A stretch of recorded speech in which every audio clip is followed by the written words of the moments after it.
Good evening, Jan John here.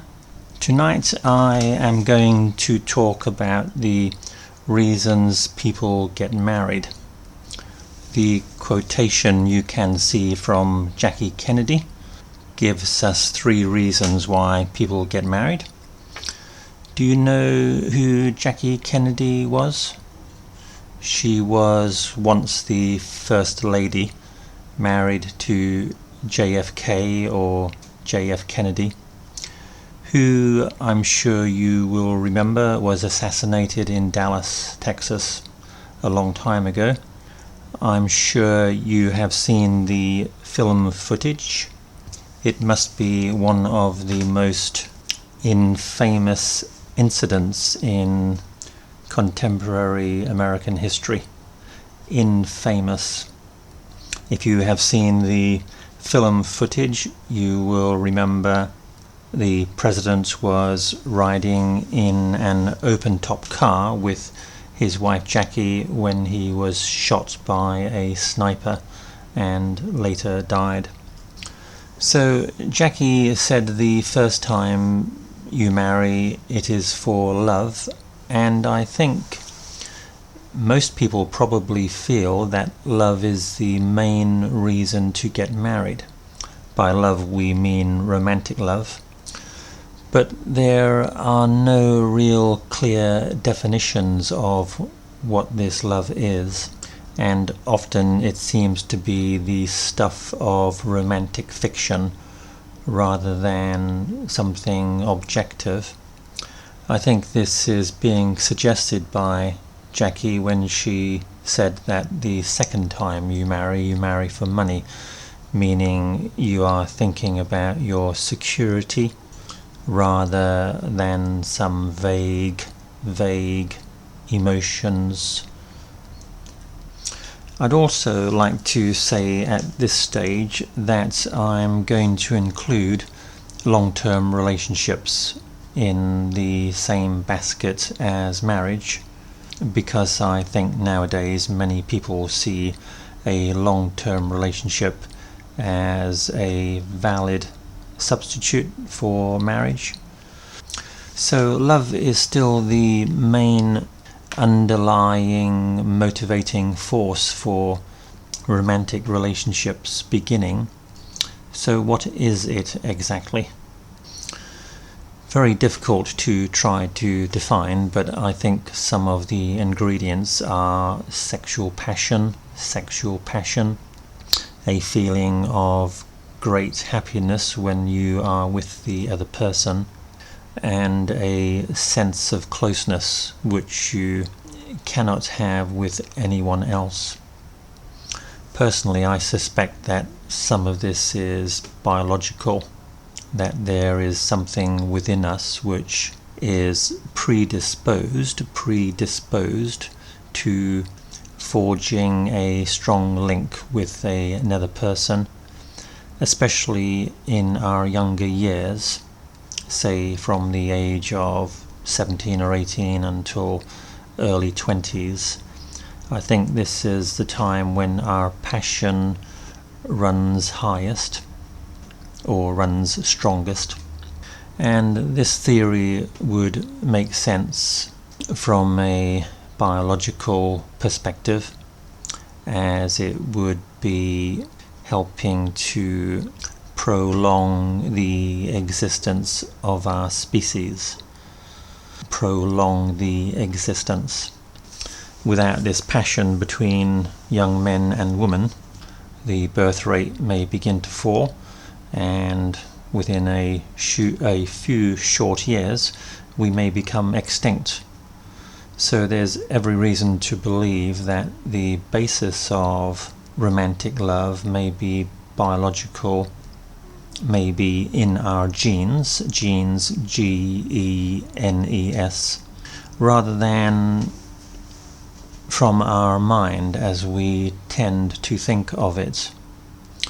I think we probably wrongly tend to see love as a higher emotion, on the same level as, say, good morality and maybe religious ideas. But in reality, we can see romantic love often turning into something very nasty: hate, jealousy, betrayal, and even murder. So this doesn't seem to quite fit with the higher principles of morality or goodness. I think we can also see that as people get older, they have different attitudes about love and its meaning and value. So I think that is also evidence to support the idea that love is not a very clear concept. The third reason Jackie mentions for getting married is companionship. I guess that means you don't want to be lonely. And that is undoubtedly a strong factor in society as well. People are constantly pressured to be a couple. Often if you are alone, people will look at you askew, A-S-K-E-W, as though there is something wrong with you. And you may feel quite left out and lonely in a society which consists mostly of couples and families. But this is not, again, what I would call a noble principle, because we can see the same thing with other creatures. Most creatures will form couples and families, and we doing the same suggests that this is not some noble principle which human beings have developed out of rational thinking or higher emotions. In fact, I think in reality it's very difficult to separate love from other more practical factors, such as your partner's strength, wealth, power and status. Despite what people say, I think these other factors are definitely important when relationships begin. We love to watch movies or read stories where some kind of pure love overwhelms the characters and takes them to some level of happiness and passion which we ourselves yearn for, Y-E-A-R-N. But when you look around you and look at the couples in real life, you can probably see more objective, observable factors which have brought them together. Attraction, for example. The woman may be beautiful, the man may be handsome, and I don't think we can separate this from their decision to get involved with each other. What I mean by that is we cannot just assume that they loved each other and the fact that they were both attractive was not a significant criteria. Also, their education, class, wealth, status. It would be difficult to ignore these other criteria.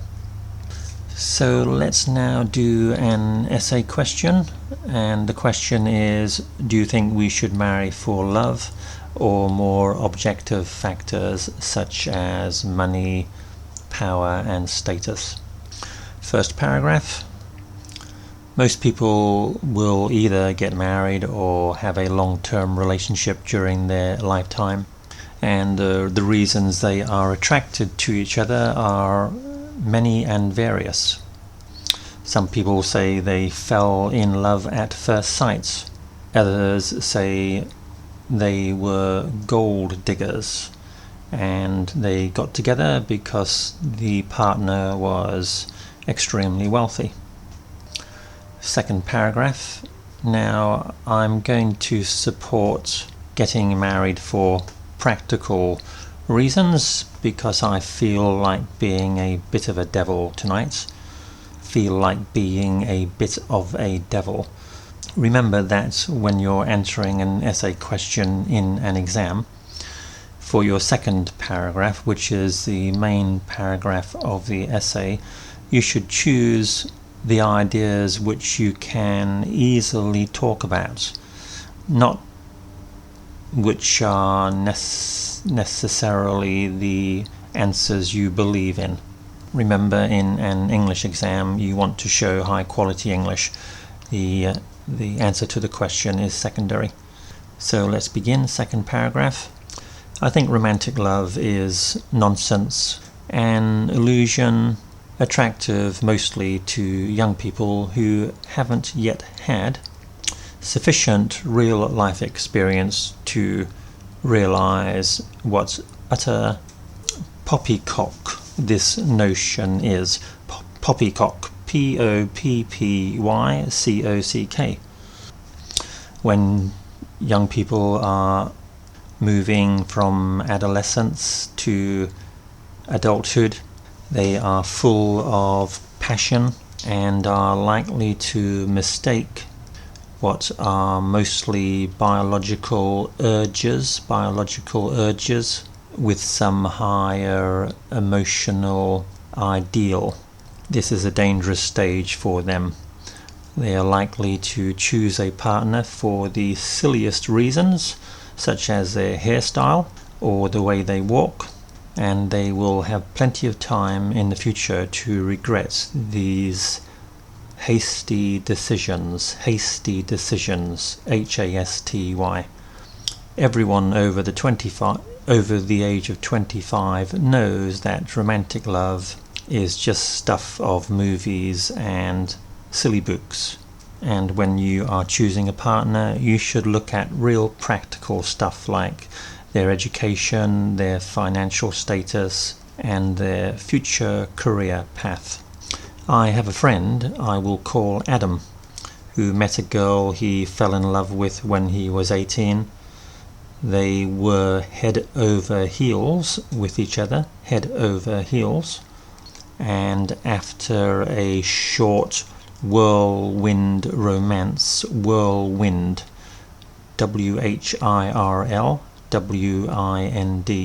they got married. They had been married only a few weeks. Notice I'm introducing the past perfect tense here. They had been married only a few weeks when the first problems began. Neither of them had a job, so arguments about money quickly arose, A-R-O-S-E. One thing led to another, and within 6 months they were ready to kill each other and decided to divorce.